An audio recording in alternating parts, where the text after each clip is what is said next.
ਸਤਨਾਮ ਵਾਹਿਗੁਰੂ ਸਾਹਿਬ ਜੀ।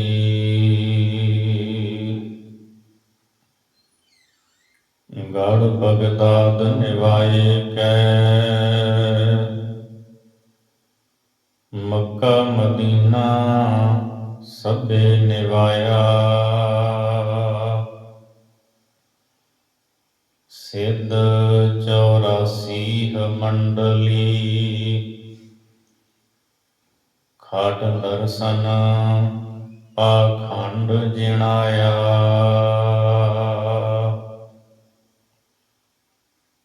ਪਾਤਾਲਾ ਆਕਾਸ ਲਖ,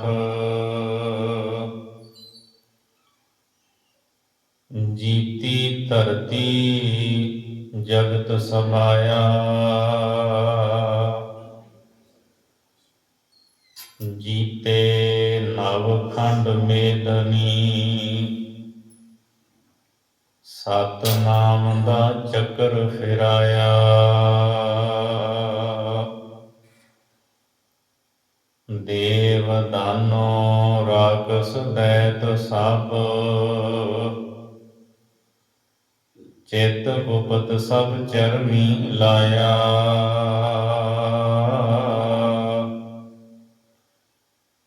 ਇੰਦਰਾਸਣ ਅਪਛਰਾ, ਰਾਗ ਰਾਗਨੀ ਮੰਗਲ ਗਾਇਆ। ਭਇਆ ਆਨੰਦ ਜਗਤ ਵਿੱਚ, ਕਲ ਤਾਰਨ ਗੁਰ ਨਾਨਕ ਆਇਆ।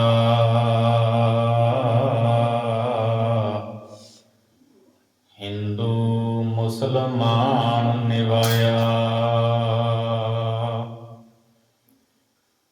ਭਇਆ ਆਨੰਦ ਜਗਤ ਵਿੱਚ, ਕਲ ਤਾਰਨ ਗੁਰ ਨਾਨਕ ਆਇਆ। ਹਿੰਦੂ ਮੁਸਲਮਾਨ ਨਿਵਾਇਆ। ਵਾਹਿਗੁਰੂ ਜੀ ਕਾ ਖਾਲਸਾ, ਵਾਹਿਗੁਰੂ ਜੀ ਕੀ ਫਤਿਹ। ਪਰਮ ਸਤਿਕਾਰਯੋਗ ਜੁਗੋ ਜੁਗ ਅਟਲ ਜਬਰ ਛਤਰ ਤਖਤ ਦੇ ਮਾਲਕ ਧੰਨ ਸ੍ਰੀ ਗੁਰੂ ਗ੍ਰੰਥ ਸਾਹਿਬ ਸੱਚੇ ਪਾਤਸ਼ਾਹ ਜੀ ਦੀ ਪਵਿੱਤਰ ਹਜ਼ੂਰੀ ਦੇ ਅੰਦਰ ਹਾਜ਼ਰੀਆਂ ਭਰ ਰਹੀ ਗੁਰੂ ਰੂਪ ਸਾਧ ਸੰਗਤ ਜੀ, ਆਓ ਚਿੱਤ ਬਿਰਤੀਆਂ ਨੂੰ ਇਕਾਗਰ ਕਰਦਿਆਂ ਹੋਇਆਂ ਭਾਈ ਗੁਰਦਾਸ ਜੀ ਦੀਆਂ ਵਾਰਾਂ ਦੀ ਚੱਲ ਰਹੀ ਲੜੀਵਾਰ ਵਿਚਾਰ ਦੇ ਨਾਲ ਜੁੜੀਏ। ਪਹਿਲੀ ਵਾਰ ਦੀ 37ਵੀਂ ਪੌੜੀ ਦਾ ਪਾਠ ਆਪ ਜੀ ਨੇ ਸਰਵਣ ਕੀਤਾ ਹੈ। ਸਤਿਗੁਰੂ ਗੁਰੂ ਨਾਨਕ ਦੇਵ ਸਾਹਿਬ ਜੀ ਮਹਾਰਾਜ ਬਗਦਾਦ ਗਏ ਹਨ। ਉੱਥੋਂ ਦਾ ਪੀਰ ਦਸਤਗੀਰ, ਉਹਦੇ ਨਾਲ ਸਤਿਗੁਰੂ ਪਾਤਸ਼ਾਹ ਦੀ ਚਰਚਾ ਹੋਈ। ਕੱਲ ਆਪ ਜੀ ਨੇ ਸਰਵਣ ਕੀਤਾ ਹੈ। ਮਹਾਰਾਜ ਨੇ ਜਦ ਇਸ ਪੌੜੀ ਦਾ ਕੀਰਤਨ ਕੀਤਾ, ਪਾਤਾਲਾ ਪਾਤਾਲ ਲਖ, ਆਗਾਸਾ ਆਗਾਸ, ਉਹਨਾਂ ਸ਼ੰਕਾ ਕੀਤਾ। ਸੱਚੇ ਪਾਤਸ਼ਾਹ ਨੇ ਉਹਨਾਂ ਦਾ ਸ਼ੰਕਾ ਦੂਰ ਕੀਤਾ। ਪੀਰ ਦੇ ਪੁੱਤਰ ਨੂੰ ਲੱਖਾਂ ਆਕਾਸ਼ ਲੱਖਾਂ ਪਤਾਲ ਗੁਰੂ ਬਾਬਾ ਜੀ ਨੇ ਵਿਖਾਏ ਤੇ ਫਿਰ ਕੜਾਹ ਪ੍ਰਸ਼ਾਦ ਵੀ ਲਿਆ ਕੇ ਦਿੱਤਾ, ਜੋ ਪੀਰ ਨੇ ਵੀ ਛਕਿਆ। ਸਾਰੇ ਜਿੰਨੇ ਉੱਥੇ ਸਨ, ਸੰਗਤ ਸਾਰਿਆਂ ਨੇ ਛਕਿਆ। ਮਹਾਰਾਜ ਸੱਚੇ ਪਾਤਸ਼ਾਹ ਦੇ ਅੱਗੇ ਸੀਸ ਨਿਵਾਇਆ। ਜਿੱਥੇ ਜਿੱਥੇ ਵੀ ਸਤਿਗੁਰੂ ਗਏ, ਸਾਰੇ ਮਹਾਰਾਜ ਦੇ ਅੱਗੇ ਝੁਕੇ ਹਨ। ਪੀਰ ਦਸਤਗੀਰ ਨੇ ਸੱਚੇ ਪਾਤਸ਼ਾਹ ਨੂੰ ਅਨੇਕਾਂ ਸਵਾਲ ਕੀਤੇ। ਉਹਦੇ ਵਿੱਚੋਂ ਇੱਕ ਮੁੱਖ ਸਵਾਲ ਇਹ ਸੀ, ਕਿਉਂਕਿ ਬਗਦਾਦ ਇਸਲਾਮੀ ਮਤ ਦਾ ਗੜ੍ਹ ਸੀ, ਇੱਥੇ ਰਾਗ ਦੀ ਮਨਾਹੀ ਸੀ। ਜਿਵੇਂ ਕਿਸੇ ਵੇਲੇ ਔਰੰਗਜ਼ੇਬ ਨੇ ਵੀ ਆਪਣੇ ਰਾਜ ਦੇ ਅੰਦਰ ਰਾਗ ਦੀ ਮਨਾਹੀ ਕੀਤੀ ਸੀ, ਕੋਈ ਰਾਗ ਨਹੀਂ ਗਾ ਸਕਦਾ। ਤੇ ਔਰੰਗਜ਼ੇਬ ਨੂੰ ਟੁੰਬਣ ਵਾਸਤੇ ਇੱਕ ਵਾਰ ਕੁਝ ਗਵਈਆਂ ਨੇ ਇੱਕ ਅਰਥੀ ਬਣਾਈ ਬਨੌਟੀ, ਮੋਢਿਆਂ ਤੇ ਚੁੱਕ ਕੇ ਤੁਰੇ ਜਾ ਰਹੇ ਨੇ ਉਹਦੇ ਮਹਿਲਾਂ ਦੇ ਕੋਲੋਂ। ਔਰੰਗਜ਼ੇਬ ਪੁੱਛਦਾ ਏ ਕਿਹਦੀ ਮੌਤ ਹੋਈ ਹੈ, ਤੇ ਉਹ ਗਵਈਏ ਕਹਿੰਦੇ ਆ ਰਾਗ ਦੀ। ਸਮਝਾਉਣਾ ਤਾਂ ਸੀ ਔਰੰਗਜ਼ੇਬ ਨੂੰ ਵੀ ਤੂੰ ਰਾਗ ਕੌਣ ਨਹੀਂ ਦਿੰਦਾ। ਅੱਗੋਂ ਬਣਾ ਸਵਾਰ ਕੇ ਕਹਿੰਦਾ ਇਹਨੂੰ ਐਸੀ ਡੂੰਘੀ ਥਾਂ ਤੇ ਦਫਨਾਇਓ, ਮੁੜ ਹਿੰਦੁਸਤਾਨ ਦੀ ਧਰਤੀ ਤੇ ਰਾਗ ਜਨਮ ਨਾ ਲੈ ਸਕੇ। ਇਸਲਾਮ ਦੇ ਵਿੱਚ ਰਾਗ ਦੀ ਮਨਾਹੀ ਕਰਦੇ ਰਹੇ ਹੈ। ਜਦ ਮਹਾਰਾਜ ਬਗਦਾਦ ਪਹੁੰਚੇ, ਭਾਈ ਮਰਦਾਨੇ ਨੇ ਰਬਾਬ ਵਜਾਈ, ਪਾਤਸ਼ਾਹ ਨੇ ਕੀਰਤਨ ਕੀਤਾ। ਦਸਤਗੀਰ ਦੇ ਨਾਲ ਫਿਰ ਵਿਚਾਰ ਹੋਈ ਹੈ। ਦਸਤਗੀਰ ਕਹਿੰਦਾ ਹੈ ਰਾਗ ਗਾਉਣ ਦੇ ਨਾਲ ਮਨ ਵਿਚਲਤ ਹੁੰਦਾ ਹੈ, ਮਨ ਭਟਕਦਾ ਹੈ। ਸੱਚੇ ਪਾਤਸ਼ਾਹ ਜੀ ਕਹਿੰਦੇ ਪੀਰ ਦਸਤਗੀਰ ਰਾਗ ਦੇ ਨਾਲ ਮਨ ਵਿਚਲਤ ਨਹੀਂ ਹੁੰਦਾ, ਸਗੋਂ ਇਕਾਗਰਤਾ ਦੇ ਵਿੱਚ ਆਉਂਦਾ ਹੈ। ਪੀਰ ਹੈਰਾਨ ਰਹਿ ਗਿਆ, ਕਹਿੰਦਾ ਉਹ ਕਿਵੇਂ? ਮਹਾਰਾਜ ਕਹਿੰਦੇ ਜੇ ਰਾਗ ਦੇ ਵਿੱਚ ਪਰਮੇਸ਼ਰ ਦੀ ਸਿਫਤ ਪਾ ਕੇ ਗਾਈ ਜਾਵੇ, ਫਿਰ ਭਟਕਦਾ ਹੋਇਆ ਮਨੁੱਖ ਦਾ ਮਨ ਟਿਕ ਜਾਂਦਾ ਹੈ। ਜੇ ਰਾਗ ਵਿੱਚ ਗੰਦੇ ਗੀਤ ਗਾਏ ਜਾਣ, ਫਿਰ ਮਨ ਵਿਚਲਿਤ ਹੁੰਦਾ ਹੈ। ਪਾਤਸ਼ਾਹ ਨੇ ਸਮਝਾਇਆ ਰਾਗ ਤਾਂ ਇੱਕ ਭਾਂਡਾ ਹੈ, ਉਸ ਭਾਂਡੇ ਦੇ ਵਿੱਚ ਤੁਸੀਂ ਜ਼ਹਿਰ ਪਾਉਣਾ ਹੈ ਜਾਂ ਅੰਮ੍ਰਿਤ ਪਾਉਣਾ ਹੈ, ਇਹ ਨਿਰਣਾ ਤੁਹਾਡਾ ਹੈ। ਭਾਂਡੇ ਦਾ ਇਹਦੇ ਵਿੱਚ ਕੋਈ ਦੋਸ਼ ਨਹੀਂ ਹੁੰਦਾ। ਜੇ ਭਾਂਡੇ ਵਿੱਚ ਜ਼ਹਿਰ ਪਾ ਕੇ ਤੁਸੀਂ ਮੂੰਹ ਨੂੰ ਲਾਓਗੇ, ਪੀਓਗੇ ਜ਼ਹਿਰ, ਮੌਤ ਹੋਵੇਗੀ। ਜੇ ਭਾਂਡੇ ਵਿੱਚ ਅੰਮ੍ਰਿਤ ਹੋਵੇ, ਅੰਮ੍ਰਿਤ ਪੀਵੋਗੇ, ਨਵਾਂ ਜੀਵਨ ਮਿਲੇਗਾ। ਸਤਿਗੁਰੂ ਗੁਰੂ ਨਾਨਕ ਦੇਵ ਜੀ ਨੇ ਸਮਝਾਇਆ ਪੀਰ ਦਸਤਗੀਰ ਰਾਗ ਵਿਚਲਤ ਨਹੀਂ ਕਰਦਾ, ਜੇ ਰੱਬ ਦੀ ਸਿਫਤ ਗਾਈ ਜਾਵੇ ਰਾਗ ਦੇ ਵਿੱਚ। ਪੀਰ ਨੂੰ ਸਮਝ ਪੈ ਗਈ। ਇਹੀ ਕਾਰਨ ਸੱਚੇ ਪਾਤਸ਼ਾਹ ਨੇ ਤੁਰਕੀ ਬਾਣੀ ਗੁਰੂ ਗ੍ਰੰਥ ਸਾਹਿਬ ਜੀ ਦੀ ਬਾਣੀ ਰਾਗਾਂ ਦੇ ਵਿੱਚ ਉਚਾਰਨ ਕੀਤੀ ਹੈ। ਗੁਰੂ ਗ੍ਰੰਥ ਸਾਹਿਬ ਜੀ ਦੀ ਬਾਣੀ 31 ਰਾਗਾਂ ਦੇ ਵਿੱਚ ਅਸੀਂ ਪੜ੍ਹਦੇ ਹਾਂ।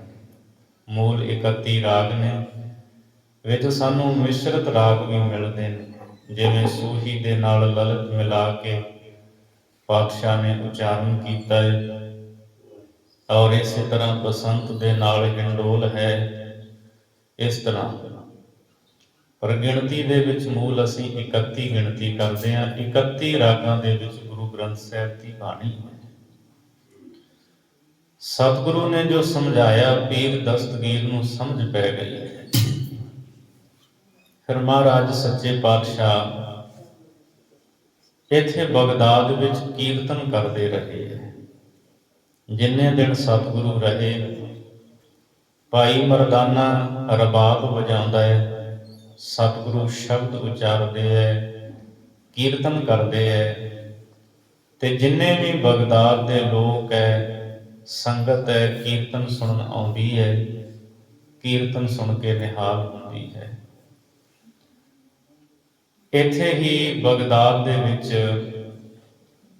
ਜਿੱਥੇ ਪੀਰ ਦਸਤਗੀਰ ਨੂੰ ਸਮਝ ਪਈ,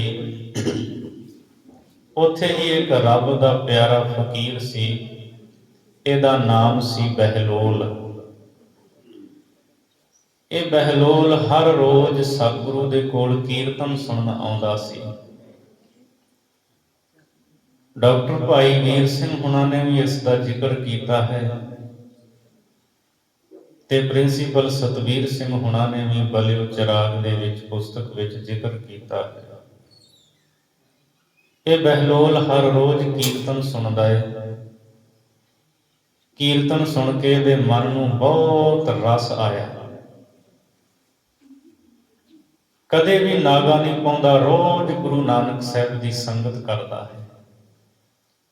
ਕੀਰਤਨ ਸੁਣਦਿਆਂ ਸੁਣਦਿਆਂ ਇਹਦੀ ਲਿਵ ਪਰਮਾਤਮਾ ਦੇ ਚਰਨਾਂ ਨਾਲ ਜੁੜ ਗਈ। ਇੰਨਾ ਰਸ ਬਣਦਾ ਹੈ, ਸਤਿਗੁਰੂ ਤੋਂ ਬਿਨਾਂ ਹੁਣ ਰਹਿ ਨਹੀਂ ਸਕਦਾ। ਤੇ ਜਿਸ ਦਿਨ ਗੁਰੂ ਨਾਨਕ ਸਾਹਿਬ ਜੀ ਮਹਾਰਾਜ ਬਗਦਾਦ ਤੋਂ ਤੁਰਨ ਲੱਗੇ ਹੈ, ਉਦਣ ਇਹ ਬਹਿਲੋਲ ਫਕੀਰ ਜਿਹੜਾ ਸੀ ਮਹਾਰਾਜ ਦੇ ਕੋਲ ਆਇਆ, ਪਾਤਸ਼ਾਹ ਦੇ ਚਰਨ ਫੜ ਲਏ ਤੇ ਰੋ ਕੇ ਕਹਿਣ ਲੱਗਾ, ਮਹਾਰਾਜ ਐ ਪੈਗੰਬਰ, ਤੁਸੀਂ ਕੀਰਤਨ ਕੀਤਾ, ਜੋ ਮੇਰੇ ਅੰਦਰ ਨੂੰ ਰਸ ਆਇਆ, ਜਿਹੜੀ ਅਵਸਥਾ ਤੁਸੀਂ ਬਖਸ਼ਿਸ਼ ਕੀਤੀ, ਮਹਾਰਾਜ ਤੁਹਾਡੇ ਤੋਂ ਬਿਨਾਂ ਹੁਣ ਮੈਂ ਰਹਿ ਨਹੀਂ ਸਕਦਾ। ਜਾਂ ਤੁਸੀਂ ਇੱਥੇ ਰਹੋ ਜਾਂ ਮੈਨੂੰ ਨਾਲ ਲੈ ਜਾਓ। ਹੁਣ ਤੁਹਾਡੇ ਨਾਲ ਐਸੀ ਮੁਹੱਬਤ ਹੋ ਗਈ ਹੈ, ਤੁਹਾਡੇ ਤੋਂ ਬਿਨਾਂ ਮੇਰਾ ਜੀਉਣਾ ਨਹੀਂ ਹੋ ਸਕਦਾ। ਰੋ ਪਿਆ ਹੈ ਫਕੀਰ ਬਹਿਲੋਲ।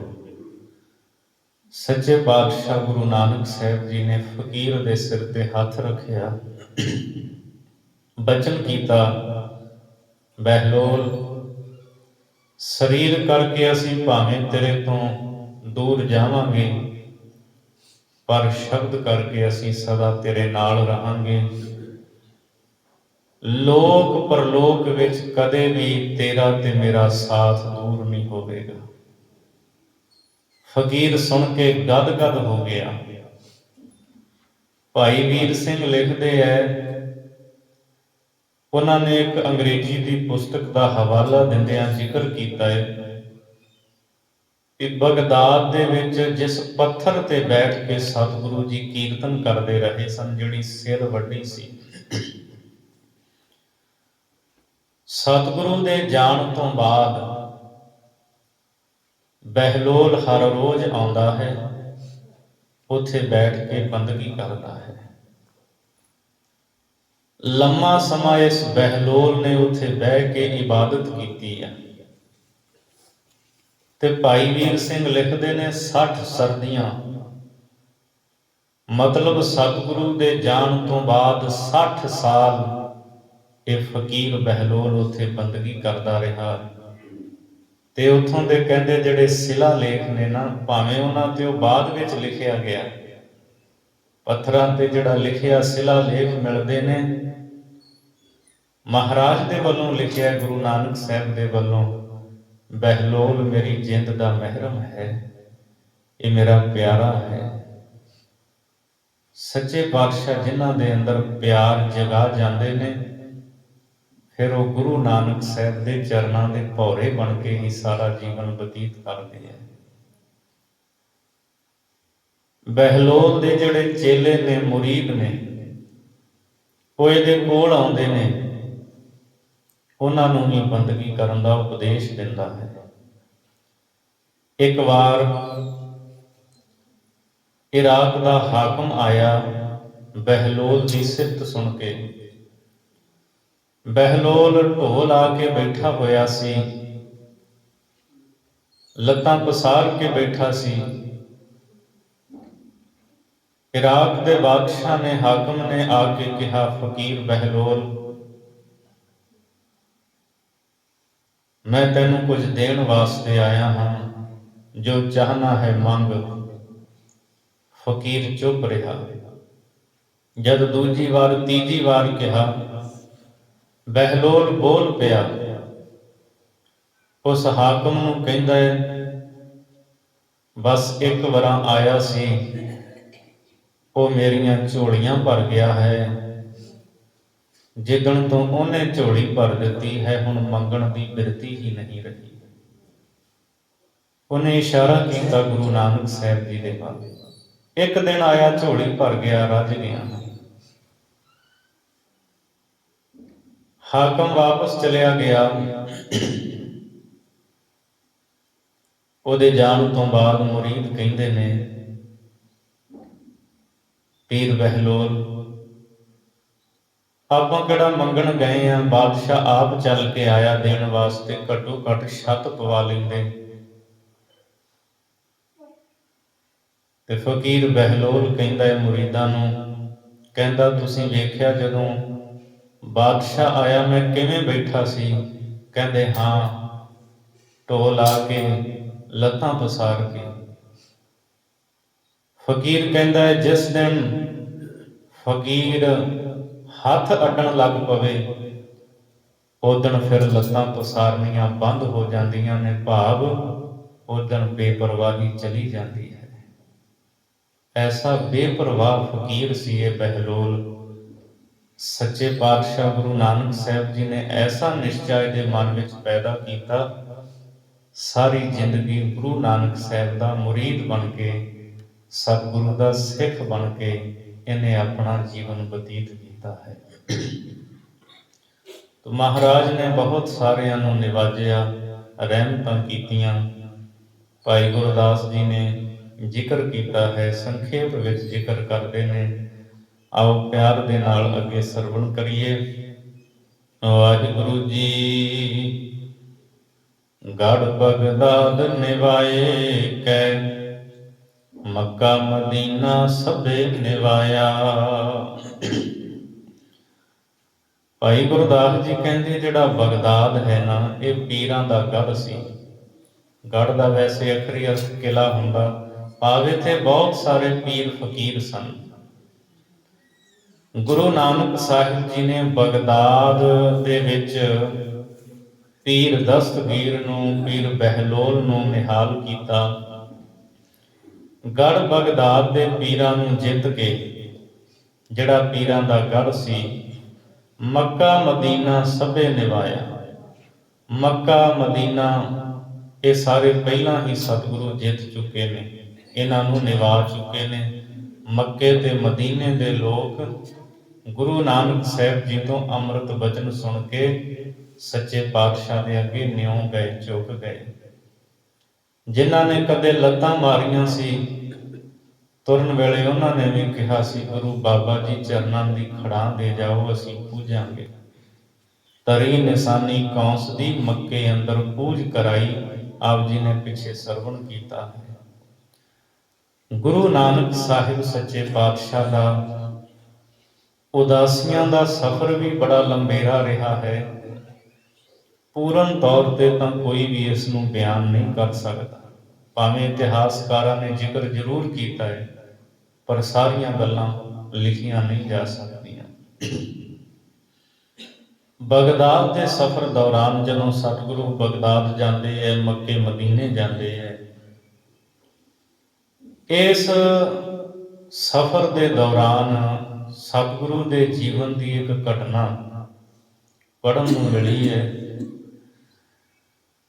ਇੱਕ ਛੋਟੀ ਜਿਹੀ ਕਿਤਾਬ ਹੈ ਜਿਹਦਾ ਨਾਮ ਹੈ ਬਾਬੇ ਦੀ ਬਗਦਾਦ ਫੇਰੀ। ਕੰਵਰ ਅਜੀਤ ਸਿੰਘ ਪਟਿਆਲੇ ਵਾਲਿਆਂ ਨੇ ਉਹਨੂੰ ਸੰਪਾਦਿਤ ਕੀਤਾ ਸੀ ਤੇ ਸੈਯਦ ਪ੍ਰਿਥੀਪਾਲ ਸਿੰਘ ਹੋਏ ਹੈ, ਉਹਨਾਂ ਨੇ ਉਹ ਲਿਖੀ ਸੀ। ਇਹ ਕਿਤਾਬ ਸਾਡੇ ਤੱਕ ਕਿਵੇਂ ਪਹੁੰਚੀ? ਪਾਕਿਸਤਾਨ ਦੇ ਵਿੱਚ ਜੋ ਕਸ਼ਮੀਰ ਹੈ, ਉੱਥੇ ਇੱਕ ਪਿੰਡ ਸੀ ਮੀਰਪੁਰ।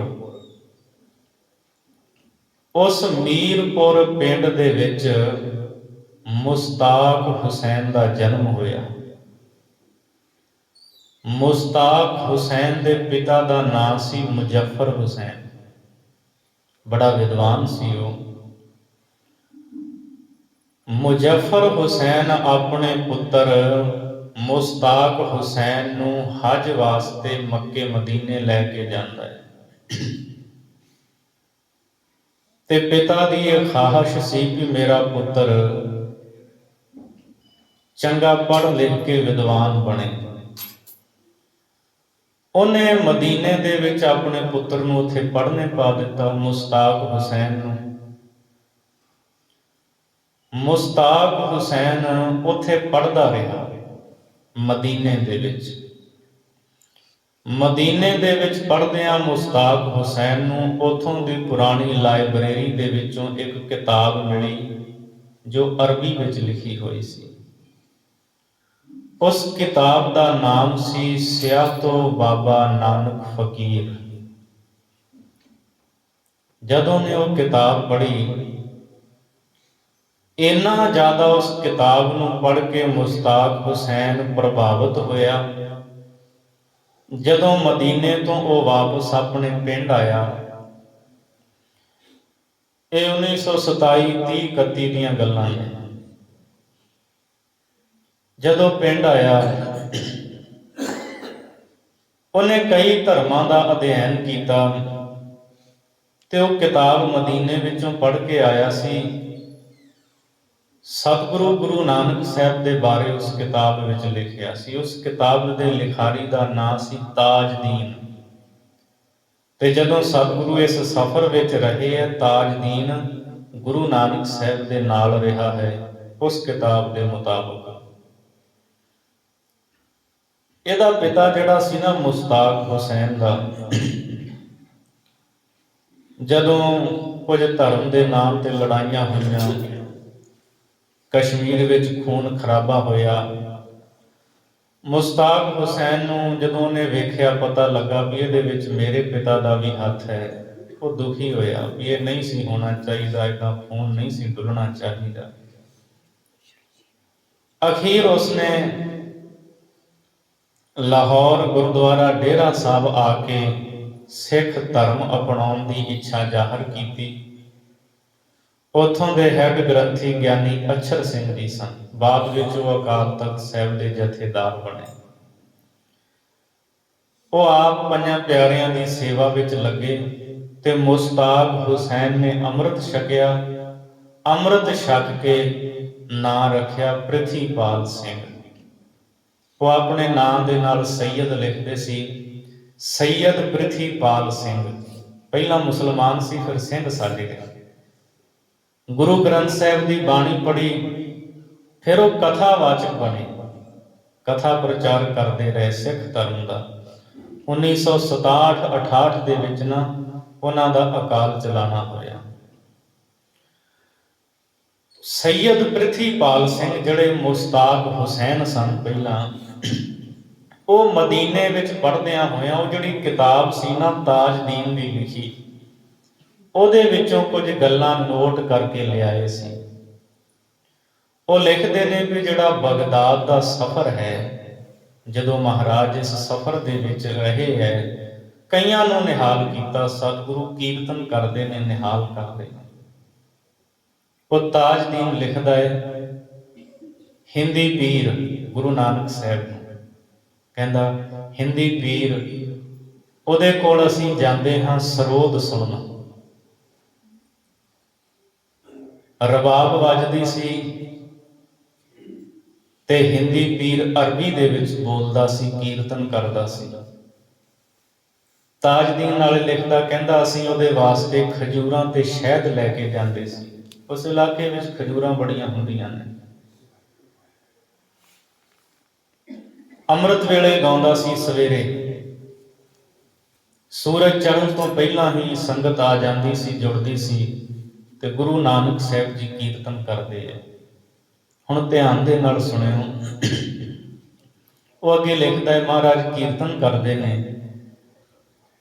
ਜਿੱਥੇ ਅਨੇਕਾਂ ਸੰਗਤਾਂ ਆਉਂਦੀਆਂ ਕੀਰਤਨ ਸੁਣਦੀਆਂ, ਉੱਥੇ ਇੱਕ ਬੀਬੀ ਹੈ, ਉਹ ਹਰ ਰੋਜ਼ ਆਉਂਦੀ ਹੈ, ਪਿੱਛੇ ਬਹਿ ਕੇ ਕੀਰਤਨ ਸੁਣਦੀ ਹੈ ਤੇ ਦੀਵਾਨ ਦੀ ਸਮਾਪਤੀ ਤੋਂ ਬਾਅਦ ਉਹ ਉੱਠ ਕੇ ਆਪਣੇ ਘਰੇ ਚਲੀ ਜਾਂਦੀ ਹੈ। ਮੈਂ ਇੱਕ ਵਾਰ ਪਹਿਲਾਂ ਵੀ ਜ਼ਿਕਰ ਕੀਤਾ ਸੀ, ਅੱਜ ਫਿਰ ਦੁਹਰਾ ਰਿਹਾ ਹਾਂ। ਫਿਰ ਸਵੇਰੇ ਅੰਮ੍ਰਿਤ ਵੇਲੇ ਆਉਂਦੀ ਹੈ, ਕੀਰਤਨ ਸੁਣਦੀ ਹੈ, ਘਰੇ ਚਲੀ ਜਾਂਦੀ ਹੈ। ਚਿਹਰੇ ਦੇ ਉੱਤੇ ਉਹਦੇ ਹਿਜਾਬ ਹੈ, ਪਰਦਾ ਹੈ। ਕਈ ਦਿਨ ਇਹ ਕੀਰਤਨ ਸੁਣਦੀ ਰਹੀ। ਉਹਨੂੰ ਕੀਰਤਨ ਸੁਣਦਿਆਂ ਉਹਦੀ ਨਾ ਸੁਰਤ ਪਰਮਾਤਮਾ ਦੇ ਚਰਨਾਂ ਨਾਲ ਜੁੜ ਗਈ। ਇਸ ਬੀਬੀ ਦੇ ਪਤੀ ਦਾ ਨਾਮ ਸੀ ਗੁਲਾਮ ਯਾਇਆ। ਉਹ ਵਪਾਰੀ ਸੀ ਤੇ ਬਾਹਰ ਵਪਾਰ ਕਰਨ ਜਾਂਦਾ ਸੀ। ਇੱਕ ਦਿਨ ਜਦੋਂ ਇਹ ਕੀਰਤਨ ਸੁਣਦੀ ਹੈ, ਸ਼ਾਮ ਦਾ ਵੇਲਾ ਹੋਇਆ। ਤਾਜਦੀਨ ਲਿਖਦਾ ਹੈ ਕਿ ਗੁਰੂ ਨਾਨਕ ਸਾਹਿਬ ਨੇ ਮੈਨੂੰ ਆਵਾਜ਼ ਦਿੱਤੀ ਤੇ ਆਵਾਜ਼ ਦੇ ਕੇ ਕਹਿੰਦੇ ਹੈ, ਤਾਜਦੀਨ ਇਹ ਔਰਤ ਨੂੰ ਕਹੋ ਆਪਣੇ ਘਰੇ ਚਲੀ ਜਾਵੇ। ਤਾਜਦੀਨ ਕਹਿੰਦਾ, ਮੈਂ ਉਸ ਔਰਤ ਨੂੰ ਕਿਹਾ ਵੀ ਹਿੰਦੀ ਪੀਰ ਤੈਨੂੰ ਕਹਿੰਦੇ ਆ, ਤੂੰ ਘਰੇ ਚਲੀ ਜਾ। ਉਹ ਉੱਠਦੀ ਹੈ, ਅੱਗੇ ਆ ਕੇ ਗੁਰੂ ਨਾਨਕ ਸਾਹਿਬ ਦੇ ਚਰਨਾਂ ਤੇ ਮੱਥਾ ਟੇਕਦੀ ਹੈ। ਸਤਿਗੁਰੂ ਸਿਰ ਤੇ ਹੱਥ ਰੱਖਦੇ ਹੈ ਤੇ ਜਦ ਗੁਰੂ ਸਿਰ ਤੇ ਹੱਥ ਰੱਖਦਾ ਹੈ, ਏਡੀ ਵੱਡੀ ਰਹਿਮਤ ਹੁੰਦੀ ਹੈ, ਜਨਮਾਂ ਜਨਮਾਂਤਰਾਂ ਦੇ ਕਿਲਬਿਖ ਪਾਪ ਦੂਰ ਹੋ ਜਾਂਦੇ ਨੇ। ਕਰ ਹੁਕਮ ਮਸਤਕ ਹੱਥ ਧਰਿਆ, ਵਿੱਚ ਹਮਾਰ ਕੱਢੀਆਂ ਬੁਰਿਆਈਆਂ।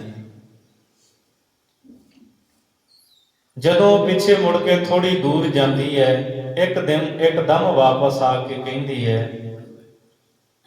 ਕਹਿੰਦੀ ਮੈਨੂੰ ਇਉਂ ਲੱਗਦਾ ਹੈ ਮੇਰਾ ਪਤੀ ਘਰੇ ਵਾਪਸ ਆ ਗਿਆ ਹੈ। ਉਹ ਵਪਾਰ ਕਰਨ ਗਿਆ ਸੀ। ਮਹਾਰਾਜ ਸੱਚੇ ਪਾਤਸ਼ਾਹ ਕਹਿੰਦੇ ਐ, ਸਲੀਮਾ ਇਹ ਅਜਰ ਸ਼ਕਤੀ ਹੈ, ਇਸ ਨੂੰ ਜਰ ਕੇ ਰੱਖੀ। ਤੇਰੇ ਸਦਾ ਅੰਗ ਸੰਗ ਰਹਾਂਗੇ। ਉਹ ਇਹਨਾਂ ਬਚਨ ਸੁਣ ਕੇ ਘਰੇ ਚਲੇ ਜਾਂਦੀ ਹੈ ਤੇ ਉਹਦੇ ਜਾਂਦਿਆਂ ਨੂੰ ਉਹਦਾ ਪਤੀ ਘਰੇ ਆਇਆ ਹੁੰਦਾ ਹੈ, ਵਪਾਰ ਤੋਂ ਵਾਪਸ ਆ ਜਾਂਦਾ ਹੈ। ਲੋਕਾਂ ਨੇ ਉਹਦੇ ਪਤੀ ਨੂੰ ਬਹੁਤ ਗੱਲਾਂ ਕਹੀਆਂ, ਤੂੰ ਵਪਾਰ ਕਰਦਾ ਰਹਿਣਾ ਹੈ, ਤੇਰੀ ਘਰਵਾਲੀ ਉੱਥੇ ਸਰੋਧ ਸੁਣਨ ਜਾਂਦੀ ਹੈ, ਉਹ ਤਾਂ ਘਰੇ ਟਿਕਦੀ ਨਹੀਂ। ਉਹਨੂੰ ਬਹੁਤ ਗੁੱਸਾ ਆਇਆ। ਉਹ ਸਲੀਮਾ ਨੂੰ ਗੁੱਸੇ ਵਿੱਚ ਕਹਿੰਦਾ ਹੈ, ਤੂੰ ਕਿੱਥੇ ਗਈ ਸੀ, ਕਿੱਥੋਂ ਆਈ ਹੈ ਹੁਣ? ਸਲੀਮਾ ਬਹੁਤ ਹਲੀਮੀ ਦੇ ਨਾਲ ਕਹਿੰਦੀ ਹੈ, ਕਹਿੰਦੀ ਮੈਂ ਬਾਅਦ ਵਿੱਚ ਦੱਸਾਂਗੀ ਕਿੱਥੋਂ ਆਈ ਹਾਂ, ਪਹਿਲਾਂ ਤੁਸੀਂ ਮੈਨੂੰ ਇਹ ਦੱਸੋ, ਜਿਹੜਾ ਮਿਸਰ ਦੇ ਵਿੱਚ ਕਤਲ ਹੋਇਆ ਸੀ ਉਸ ਦਾ ਕੀ ਬਣਿਆ? ਤੁਹਾਡੇ ਤੋਂ ਕਤਲ ਹੋਇਆ ਸੀ ਨਾ, ਫਿਰ ਤੁਸੀਂ ਘਰੇ ਆਏ, ਮੈਂ ਉਦੋਂ ਘਰ ਨਹੀਂ ਸੀ, ਘਰੋਂ ਪੈਸੇ ਲੈ ਕੇ ਚਲੇ ਗਏ, ਤੁਸੀਂ ਮੈਨੂੰ ਮਿਲ ਕੇ ਵੀ ਨਹੀਂ ਗਏ। ਜਦ ਗੁਲਾਮ ਯਾਇਆ ਨੇ ਆਪਣੀ ਘਰਵਾਲੀ ਸਲੀਮਾ ਤੋਂ ਇਹ ਸੁਣਿਆ ਤੇ ਹੈਰਾਨ ਰਹਿ ਗਿਆ। ਸੋਚਦਾ ਮਨ ਵਿੱਚ ਵੀ ਮੈਂ ਤਾਂ ਕਿਸੇ ਨੂੰ ਇਹ ਗੱਲ ਦੱਸੀ ਨਹੀਂ ਕਤਲ ਦੀ, ਇਹਨੂੰ ਕਿਵੇਂ ਪਤਾ ਲੱਗਾ? ਫਿਰ ਉਹ ਬੈਠ ਕੇ ਦੱਸਦਾ ਹੈ। ਸਲੀਮਾ ਕੋਲ ਬਹਿ ਜਾਂਦੀ ਹੈ, ਨੇਤਰ ਬੰਦ ਕਰਕੇ। ਉਹਦਾ ਘਰ ਵਾਲਾ ਗੁਲਾਮ ਯਾਇਆ ਸੁਣਾਉਂਦਾ ਹੈ, ਕਹਿੰਦਾ ਸਲੀਮਾ ਜਦ ਮੈਂ ਮਿਸਰ ਵਿੱਚ ਗਿਆ, ਮੇਰਾ ਊਠ ਇੱਕ ਅੰਗੂਰਾਂ ਦੇ ਖੇਤ ਵਿੱਚ ਪੈ ਗਿਆ, ਅੰਗੂਰ ਖਾਣ ਲੱਗ ਪਿਆ, ਅੰਗੂਰਾਂ ਦੀ ਵੇਲ ਖਾਣ ਲੱਗ ਪਿਆ। ਖੇਤ ਦਾ ਜਿਹੜਾ ਮਾਲਕ ਸੀ, ਉਹਨੇ ਉੱਥੋਂ ਇੱਕ ਪੱਥਰ ਚੁੱਕਿਆ ਤੇ ਮੇਰੇ ਊਠ ਦੇ ਸਿਰ ਵਿੱਚ ਮਾਰ ਦਿੱਤਾ। ਉਹ ਪੱਥਰ ਐਸੇ ਕੁਥਾਵੇਂ ਵੱਜਿਆ ਕਿ ਊਠ ਦੀ ਮੌਤ ਹੋ ਗਈ। ਕਹਿੰਦਾ ਮੈਨੂੰ ਗੁੱਸਾ ਆ ਗਿਆ, ਮੈਂ ਉਹੀ ਪੱਥਰ ਚੁੱਕ ਕੇ ਉਸ ਖੇਤ ਦਾ ਮਾਲਕ ਉਹਦੇ ਸਿਰ ਵਿੱਚ ਮਾਰਿਆ, ਉਹ ਵੀ ਉੱਥੇ ਹੀ ਮਰ ਗਿਆ। ਕਹਿੰਦਾ ਫਿਰ ਮੈਂ ਦੌੜਨ ਲੱਗਾ, ਮੈਨੂੰ ਉੱਥੇ ਫੜ ਲਿਆ ਗਿਆ। ਫੜ ਕਰਕੇ ਉੱਥੋਂ ਦੀ ਜਿਹੜੇ ਸਿਪਾਹੀ ਸੀ, ਉਹਨਾਂ ਨੇ ਮੈਨੂੰ ਅਦਾਲਤ ਦੇ ਵਿੱਚ ਪੇਸ਼ ਕੀਤਾ। ਜਿਹੜੀ ਸ਼ਰਅ ਦੀ ਅਦਾਲਤ ਸੀ, ਤੁਹਾਨੂੰ ਸਾਰਿਆਂ ਨੂੰ ਪਤਾ ਹੈ ਉੱਥੋਂ ਦੇ ਕਾਨੂੰਨ ਬੜੇ ਸਖਤ ਹੁੰਦੇ ਨੇ। ਅੱਜ ਵੀ ਤੁਸੀਂ ਅਰਬ ਕੰਟਰੀ ਵਿੱਚ ਜਾਓ, ਸਾਬਤ ਹੋ ਜਾਏ ਇਸ ਬੰਦੇ ਨੇ ਚੋਰੀ ਕੀਤੀ, ਉਹਦੇ ਹੱਥ ਵੱਢ ਦਿੱਤੇ ਜਾਂਦੇ ਨੇ।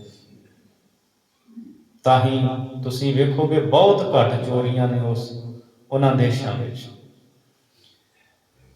ਸ਼ਰਅ ਦੀ ਅਦਾਲਤ ਨੇ ਇਹ ਫੈਸਲਾ ਸੁਣਾਇਆ ਕਿ ਇਸ ਬੰਦੇ ਨੇ ਕਤਲ ਕੀਤਾ ਹੈ, ਖੂਨ ਕਾ ਬਦਲਾ ਖੂਨ, ਜਾਂ ਤਾਂ ਇਹਨੂੰ ਕਤਲ ਕੀਤਾ ਜਾਏ। ਜਿਨ੍ਹਾਂ ਦਾ ਬੰਦਾ ਮਰਿਆ ਸੀ ਮੈਥੋਂ ਕਤਲ ਹੋਇਆ, ਗੁਲਾਮ ਯਾਹਿਆ ਕਹਿੰਦਾ ਪਰਿਵਾਰ ਦੇ ਨਾਲ ਇਸ ਗੱਲ ਤੇ ਸਹਿਮਤੀ ਬਣ ਗਈ ਵੀ ਇੰਨੇ ਪੈਸੇ ਤੂੰ ਦੇ ਦੇ ਤੇ ਫਿਰ ਜਿਹੜਾ ਇਹ ਕਤਲ ਤੈਥੋਂ ਹੋਇਆ ਇਹ ਤੈਨੂੰ ਕਤਲ ਨਹੀਂ ਕੀਤਾ ਜਾਏਗਾ।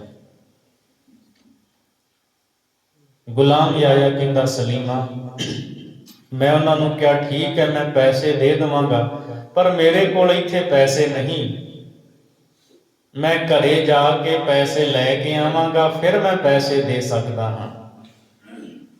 ਕਹਿੰਦੇ ਅਦਾਲਤ ਨੇ ਮੈਨੂੰ ਕਿਹਾ ਵੀ ਤੂੰ ਆਪਣਾ ਕੋਈ ਗਵਾਹ ਬਿਠਾ ਜਾ ਇੱਥੇ, ਜਾਮਨ। ਉੱਥੇ ਮੈਨੂੰ ਕਿਹੜਾ ਜਾਣਦਾ ਸੀ। ਮੈਂ ਉਹਨਾਂ ਨੂੰ ਕਿਹਾ ਵੀ ਇੱਥੇ ਮੇਰੀ ਗਵਾਹੀ ਕਿਹਨੇ ਦੇਣੀ ਹੈ।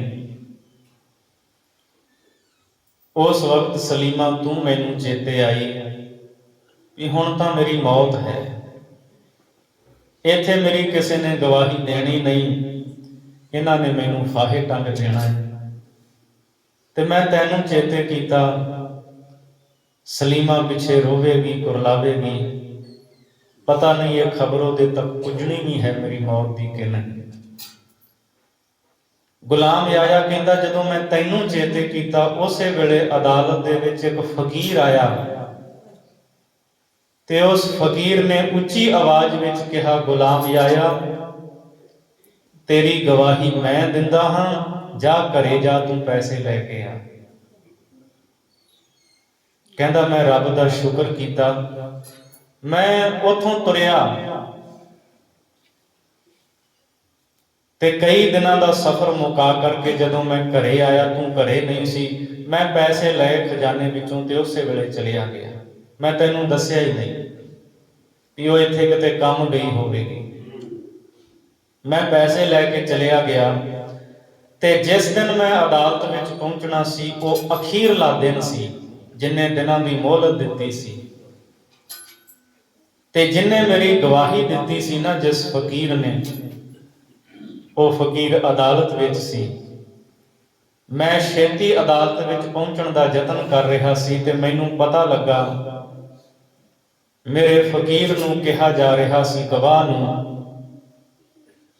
ਕਿ ਜਿਹਦੀ ਤੂੰ ਗਵਾਹੀ ਦਿੱਤੀ ਹੈ ਉਹ ਬੰਦਾ ਵਾਪਸ ਨਹੀਂ ਆਇਆ।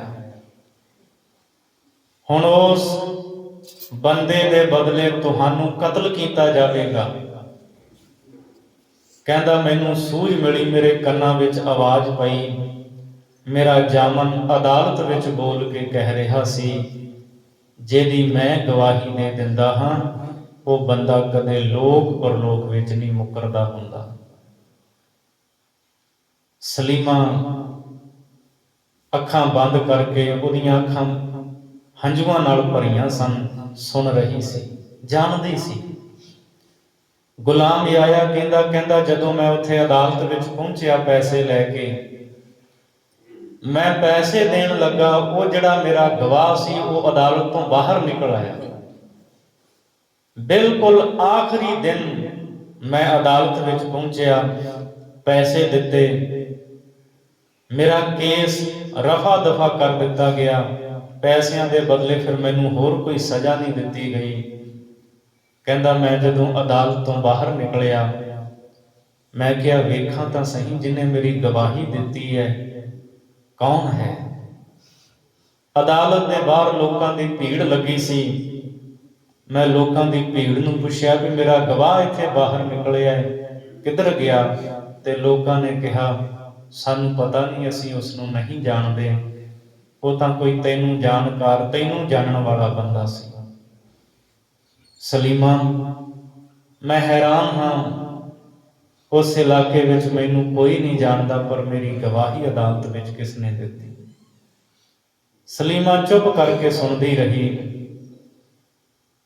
ਤੇ ਜਦੋਂ ਗੁਲਾਮ ਯਾਹਿਆ ਆਪਣੀ ਸਾਰੀ ਵਿਥਿਆ ਸੁਣਾ ਕੇ ਹਟਿਆ, ਸਲੀਮਾ ਉੱਠੀ ਹੈ, ਉਹਨੇ ਆਪਣੇ ਪਤੀ ਨੂੰ ਪ੍ਰਸ਼ਾਦਾ ਪਾਣੀ ਪੁੱਛਿਆ ਤੇ ਪ੍ਰਸ਼ਾਦਾ ਪਾਣੀ ਛਕਾ ਕੇ ਕਹਿਣ ਲੱਗੀ, ਤੁਸੀਂ ਮੇਰੀ ਇੱਕ ਗੱਲ ਮੰਨੋ, ਜਿਸ ਹਿੰਦੀ ਪੀਰ ਦੇ ਕੋਲ ਮੈਂ ਸਰੋਦ ਸੁਣਨ ਜਾਂਦੀ ਹਾਂ, ਉਹਦੇ ਬੋਲ ਸੁਣਦੀ ਹਾਂ, ਮੇਰੇ ਉੱਤੇ ਭਰੋਸਾ ਕਰਕੇ ਤੁਸੀਂ ਇੱਕ ਵਾਰ ਉਹਦੇ ਕੋਲ ਜ਼ਰੂਰ ਚੱਲੋ। ਰਾਤ ਨੂੰ ਦੋਵੇਂ ਸੌਂ ਗਏ। ਸਵੇਰੇ ਅੰਮ੍ਰਿਤ ਵੇਲੇ ਉੱਠ ਕੇ ਸਲੀਮਾ ਤੇ ਉਹਦਾ ਪਤੀ ਗੁਲਾਮ ਆਇਆ, ਦੋਵੇਂ ਗੁਰੂ ਬਾਬਾ ਗੁਰੂ ਨਾਨਕ ਸਾਹਿਬ ਦੇ ਕੋਲ ਆਏ। ਤਾਜਦੀਨ ਉਹ ਲਿਖਾਰੀ ਲਿਖਣ ਵਾਲਾ ਲਿਖਦਾ ਹੈ, ਕਹਿੰਦਾ ਮੈਂ ਵੇਖਿਆ ਅਗਲੇ ਦਿਨ ਸਵੇਰੇ ਸਲੀਮਾ ਤੇ ਉਹਦਾ ਘਰ ਵਾਲਾ ਦੋਵੇਂ ਗੁਰੂ ਨਾਨਕ ਸਾਹਿਬ ਦੇ ਕੋਲ ਆਏ, ਦੂਰੋਂ ਮੱਥਾ ਟੇਕ ਕੇ ਬੈਠ ਗਏ ਤੇ ਹਿੰਦੀ ਪੀਰ ਨੇ ਤਾਰਿਆਂ ਦੀ ਛਾਂ ਹੇਠ ਗਾਵਿਆ, ਰਬਾਬ ਵੱਜੀ, ਸਾਰੇ ਮੰਤਰ ਮੁਗਧ ਹੋ ਗਏ, ਬਹੁਤ ਰਸ ਆਇਆ। ਜਦੋਂ ਲੋ ਲੱਗੀ, ਚਾਨਣ ਹੋਇਆ, ਗੁਲਾਮ ਆਇਆ ਨੇ ਜਦੋਂ ਗੁਰੂ ਨਾਨਕ ਸਾਹਿਬ ਦੇ ਹਿੰਦੀ ਪੀਰ ਦੇ ਦਰਸ਼ਨ ਕੀਤੇ, ਉਹ ਇੱਕਦਮ ਉੱਠਿਆ ਤੇ ਉੱਠ ਕਰਕੇ ਸਲੀਮਾ ਦੇ ਮੋਢੇ ਤੇ ਹੱਥ ਰੱਖ ਕੇ ਕਹਿਣ ਲੱਗਾ, ਸਲੀਮਾ, ਇਹ ਤਾਂ ਉਹੀ ਗਵਾਹ ਹੈ ਜਿਸ ਨੇ ਮਿਸਰ ਦੇ ਵਿੱਚ ਅਦਾਲਤ ਦੇ ਵਿੱਚ ਮੇਰੀ ਗਵਾਹੀ ਦਿੱਤੀ ਸੀ ਤੇ ਜਿਹੜਾ ਮੈਨੂੰ ਮੌਤ ਦੇ ਮੂੰਹ ਵਿੱਚੋਂ ਬਚਾ ਕੇ ਲਿਆਇਆ ਸੀ। ਦੌੜ ਕੇ ਗੁਰੂ ਨਾਨਕ ਸਾਹਿਬ ਜੀ ਦੇ ਚਰਨਾਂ ਤੇ ਡਿੱਗ ਪਿਆ। ਸਤਿਗੁਰੂ ਦੇ ਚਰਨਾਂ ਤੋਂ ਮੱਥਾ ਨਹੀਂ ਚੁੱਕਦਾ, ਮਹਾਰਾਜ ਸਿਰ ਤੇ ਹੱਥ ਰੱਖਦੇ ਐ, ਮੋਢਿਆਂ ਤੋਂ ਫੜ ਕੇ ਉਠਾਉਂਦੇ ਐ, ਸ਼ਬਦ ਕਹਿੰਦੇ ਨੇ, ਗੁਲਾਮ ਆਇਆ, ਤੇਰੀ ਘਰਵਾਲੀ ਏ ਸਲੀਮਾ ਇੱਥੇ ਕੀਰਤਨ ਸੁਣਦੀ ਰਹੀ ਹੈ ਤੇ ਜਿਹੜੇ ਕੀਰਤਨ ਸੁਣਦੇ ਨੇ, ਮੈਂ ਲੋਕ ਪਰਲੋਕ ਦੇ ਵਿੱਚ ਉਹਨਾਂ ਦੀ ਬਾਂਹ ਨਹੀਂ ਛੱਡਦਾ। ਮੈਂ ਸਦਾ ਸਹਾਈ ਬਣਦਾ ਹਾਂ ਜਿਹੜੇ ਬਾਣੀ ਸੁਣਦੇ ਨੇ ਤੇ ਅਸੀਂ ਸਤਿਗੁਰੂ ਦੇ ਅੰਮ੍ਰਿਤ ਬਚਨ ਪੜ੍ਹਦੇ ਹਾਂ। ਜੈਸਾ ਸਤਿਗੁਰ ਸੁਣੀਂਦਾ ਤੈਸੋ ਹੀ ਮੈਂ ਡੀਠ, ਵਿਛੜਿਆ ਮਿਲੇ ਪ੍ਰਭੂ ਹਰ ਦਰਗਹਿ ਕਾ ਬਸੀਠ। ਗੁਰੂ ਤਾਂ ਰੱਬੀ ਦਰਗਾਹ ਦੇ ਵਿੱਚ ਵੀ ਸਹਾਈ ਹੁੰਦਾ ਹੈ, ਉੱਥੋਂ ਦਾ ਵਿਚੋਲਾ ਹੈ, ਵਕੀਲ ਹੈ, ਲੋਕ ਪਰਲੋਕ ਵਿੱਚ ਗਵਾਹੀ ਦਿੰਦਾ ਹੈ। ਧੰਨ ਗੁਰੂ ਨਾਨਕ ਦੇਵ ਸੱਚੇ ਪਾਤਸ਼ਾਹ ਜੀ ਆਪ ਅਕਾਲ ਪੁਰਖ ਹਨ। ਸਤਿਗੁਰੂ ਸਰਗੁਣ ਸਰੂਪ ਦੇ ਵਿੱਚ ਵਿਚਰਦੇ ਨੇ। ਮਹਾਰਾਜ ਜੀ ਇੱਕੇ ਸਮੇਂ ਅਨੇਕਾਂ ਥਾਵਾਂ ਤੇ ਆਪਣੇ ਸਿੱਖਾਂ ਦੀ ਸਹਾਇਤਾ ਕਰਦੇ ਨੇ, ਬਖਸ਼ਿਸ਼ਾਂ ਕਰਦੇ ਨੇ, ਰਹਿਮਤਾਂ ਕਰਦੇ ਨੇ। ਤੋ ਤਾਜਦੀਨ ਨੇ ਜੋ ਲਿਖਿਆ ਉਹ ਮੁਸਤਾਕ ਹੁਸੈਨ ਨੋਟ ਕਰਕੇ ਲਿਆਇਆ। ਮੁਸਤਾਕ ਹੁਸੈਨ ਅੰਮ੍ਰਿਤ ਛਕ ਕੇ ਸੈਯਦ ਪ੍ਰਿਥੀਪਾਲ ਸਿੰਘ ਬਣਿਆ ਤੇ ਉਹਨੇ ਸਤਿਗੁਰੂ ਦੇ ਇਸ ਸਫ਼ਰ ਦੇ ਦੌਰਾਨ ਦੀ ਇਸ ਘਟਨਾ ਨੂੰ ਸਾਡੇ ਤੱਕ ਪਹੁੰਚਾਇਆ, ਜਿਹਨੂੰ ਕੰਵਰ ਅਜੀਤ ਸਿੰਘ ਪਟਿਆਲੇ ਵਾਲਿਆਂ ਨੇ ਸੰਪਾਦਿਤ ਕਰਕੇ ਛੋਟੀ ਜਿਹੀ ਪੁਸਤਕ ਦੇ ਨਾਂ ਹੇਠ ਛਾਪਿਆ, ਬਾਬੇ ਦੀ ਬਗਦਾਦ ਫੇਰੀ। ਉਹਦੇ ਵਿੱਚ ਹੋਰ ਵੀ ਘਟਨਾਵਾਂ ਨੇ, ਕਿਸੇ ਨੇ ਪੜ੍ਹਨੀ ਹੋਵੇ ਉਹ ਪੜ੍ਹ ਸਕਦਾ ਹੈ। ਭਾਈ ਗੁਰਦਾਸ ਜੀ ਲਿਖਦੇ ਨੇ, ਮਹਾਰਾਜ ਨੇ ਕੀਰਤਨ ਕੀਤਾ, ਉਥੋਂ ਦੇ ਜਿਹੜੇ ਪੀਰ ਸੀ ਸਤਿਗੁਰੂ ਦੇ ਅੱਗੇ ਝੁਕੇ ਨੇ। ਗੜ ਬਗਦਾਦ ਨਿਵਾਏ ਕੈ, ਮੱਕਾ ਮਦੀਨਾ ਸਭੇ ਨਿਵਾਇਆ। ਮੱਕਾ ਤੇ ਮਦੀਨਾ ਸਾਰੇ ਨਿਵਾ ਦਿੱਤੇ, ਸਾਰੇ ਸਤਿਗੁਰੂ ਨੇ ਜਿੱਤ ਲਏ। ਸਿੱਧ 84 ਮੰਡਲੀ, ਖਟ ਦਰਸ਼ਨ ਪਾਖੰਡ ਜਿਣਾਇਆ। 84 ਸਿੱਧਾਂ ਦੀਆਂ ਮੰਡਲੀਆਂ, ਇਹਨਾਂ ਨੂੰ ਜਿੱਤਿਆ ਸਤਿਗੁਰੂ ਪਾਤਸ਼ਾਹ ਜੀ ਨੇ।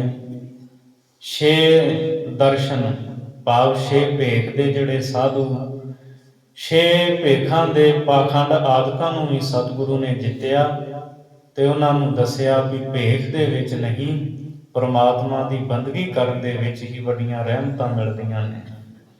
ਪਾਤਾਲਾ ਆਕਾਸ ਲਖ, ਜੀਤੀ ਧਰਤੀ ਜਗਤ ਸਬਾਇਆ।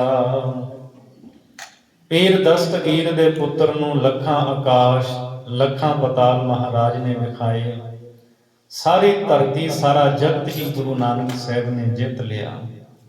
ਜੀਤੇ ਨਵਖੰਡ ਮੇਦਨੀ, ਸਤ ਨਾਮ ਦਾ ਚੱਕਰ ਫਿਰਾਇਆ। ਸਾਰਿਆਂ ਨੂੰ ਜਿੱਤਿਆ। 9 ਖੰਡਾਂ ਵਾਲੀ ਇਹ ਮੇਦਨੀ ਧਰਤੀ ਜਿੱਤੀ, ਪਰਮਾਤਮਾ ਦੇ ਸੱਚੇ ਨਾਮ ਦਾ ਚੱਕਰ ਫਿਰਾ ਦਿੱਤਾ। ਵਾਹਿਗੁਰੂ ਦਾ ਸੱਚਾ ਨਾਮ ਦਾ ਡੰਕਾ ਚਾਰੇ ਪਾਸੇ ਸਤਿਗੁਰੂ ਨੇ ਵਜਾ ਦਿੱਤਾ। ਦੇਵ ਦਾਨੋ ਰਾਖਸ ਦੈਤ ਸਭ, ਚਿਤ ਗੁਪਤ ਸਭ ਚਰਨੀ ਲਾਇਆ। ਦੇਵ ਬਿਰਤੀ ਵਾਲੇ ਮਨੁੱਖ, ਰਾਖਸ਼ ਬਿਰਤੀ ਵਾਲੇ, ਦੇਵ ਦਾਨੋ ਰਾਖਸ ਦੈਤ ਸਭ, ਇਹ ਜਿੰਨੇ ਵੀ ਹਨ ਚਿੱਤਰ ਗੁਪਤ, ਸਾਰੇ ਮਹਾਰਾਜ ਨੇ ਆਪਣੇ ਚਰਨੀ ਲਾਏ ਹੈ। ਇੰਦਰਾਸਣ ਅਪਛਰਾ ਰਾਗ ਰਾਗਨੀ ਮੰਗਲ ਗਾਇਆ। ਇੰਦਰ ਦੇ ਆਸਣ ਦੇ ਅੱਗੇ, ਉਹਦੇ ਤਖਤ ਦੇ ਅੱਗੇ ਜਿਹੜੀਆਂ ਅਪਸ਼ਰਾਵਾਂ ਨੇ ਉਹ ਰਾਗ ਰਾਗਨੀ ਰੂਪ ਹੋ ਕਰਕੇ ਸਤਿਗੁਰਾਂ ਦਾ ਜਸ ਗਾਉਂਦੀਆਂ ਨੇ, ਮੰਗਲ ਗਾਉਂਦੀਆਂ ਨੇ। ਸਾਰਿਆਂ ਨੇ ਸਤਿਗੁਰਾਂ ਦਾ ਜਸ ਗਾਇਨ ਕੀਤਾ ਹੈ। ਭਇਆ ਆਨੰਦ ਜਗਤ ਵਿੱਚ, ਕਲ ਤਾਰਨ ਗੁਰ ਨਾਨਕ ਆਇਆ। ਸਾਰੇ ਜਗਤ ਵਿੱਚ ਆਨੰਦ ਹੀ ਆਨੰਦ, ਖੇੜਾ ਹੀ ਖੇੜਾ ਪੈਦਾ ਹੋ ਗਿਆ ਤੇ ਸਾਰੇ ਲੋਕਾਂ ਨੇ ਰਸਨਾ ਤੋਂ ਇਹ ਬਚਨ ਕਹੇ। ਕਲਯੁਗ ਨੂੰ, ਕਲਯੁਗ ਦੇ ਲੋਕਾਂ ਨੂੰ ਤਾਰਨ ਵਾਸਤੇ ਗੁਰੂ ਨਾਨਕ ਸਾਹਿਬ ਮਹਾਰਾਜ ਆਏ ਹਨ। ਹਿੰਦੂ ਮੁਸਲਮਾਨ ਨਿਵਾਇਆ। ਹਿੰਦੂ ਮੁਸਲਮਾਨ ਇਹ ਦੋਵੇਂ ਹੀ, ਇਹਨਾਂ ਦੋਵਾਂ ਨੇ ਹੀ ਗੁਰੂ ਨਾਨਕ ਸਾਹਿਬ ਦੇ ਚਰਨਾਂ ਤੇ ਆਪਣਾ ਸੀਸ ਨਿਵਾਇਆ, ਸੀਸ ਝੁਕਾਇਆ ਹੈ। ਸਾਰਿਆਂ ਨੇ ਧੰਨ ਗੁਰੂ ਨਾਨਕ ਸਾਹਿਬ ਜੀ ਨੂੰ ਮੱਥਾ ਟੇਕਿਆ ਹੈ। ਗੁਰੂ ਨਾਨਕ ਦੇਵ ਸੱਚੇ ਪਾਤਸ਼ਾਹ ਜੀ ਸੰਸਾਰ ਵਿੱਚ ਡੁੱਬਦੇ ਹੋਏ ਲੋਕਾਂ ਨੂੰ ਤਾਰਨ ਵਾਸਤੇ ਆਏ ਹੈ। ਸੋ ਸਤਿਗੁਰੂ ਰਹਿਮਤ ਕਰਨ। ਵਿਚਾਰ ਕਰਦੇ ਹਾਂ, ਬੇਅੰਤ ਭੁੱਲਾਂ ਹੋ ਗਈਆਂ ਹੋਣਗੀਆਂ। ਧੰਨ ਗੁਰੂ ਗ੍ਰੰਥ ਸਾਹਿਬ ਜੀ ਮਹਾਰਾਜ ਗੁਰੂ ਸੰਗਤ ਨੇ ਭੁੱਲਾਂ ਦੀ ਖਿਮਾ ਬਖਸ਼ਣੀ, ਅਗਾਂਹ ਵਾਸਤੇ ਸੁਮਤ ਬਖਸ਼ਣੀ ਜੀ। ਭਇਆ ਆਨੰਦ ਜਗਤ ਵਿੱਚ, ਕਲ ਤਾਰਨ ਗੁਰ ਨਾਨਕ ਆਇਆ। ਹਿੰਦੂ ਮੁਸਲਮਾਨ ਨਿਵਾਇਆ। ਵਾਹਿਗੁਰੂ ਜੀ ਕਾ ਖਾਲਸਾ, ਵਾਹਿਗੁਰੂ ਜੀ ਕੀ ਫਤਿਹ।